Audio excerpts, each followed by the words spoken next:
So last Saturday, my family decided to have a backyard barbecue, partly because the weather was perfect and partly because my brother Ben had been promising for weeks that he'd show us how grilling is really done.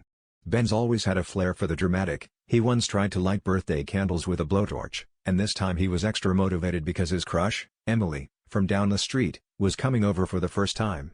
Within 5 minutes of her arrival, Ben was flexing his grill master muscles by flipping burgers one-handed, tossing them in the air and catching them with unnecessary sound effects like he was auditioning for a cooking show.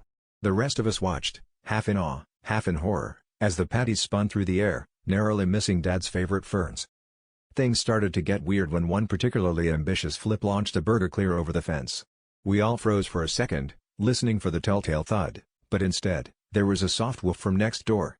Ben, undeterred, announced, "That was just a warm-up," and immediately lost 2 more burgers to the same fate, each time greeted by an increasingly enthusiastic canine greeting.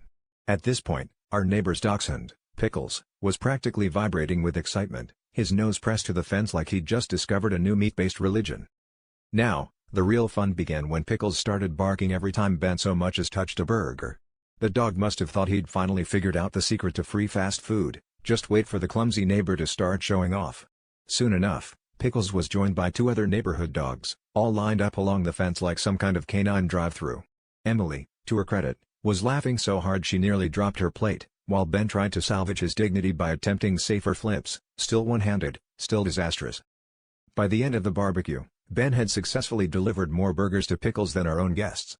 The neighbor came over to thank us for feeding the dog and jokingly asked if we took special orders.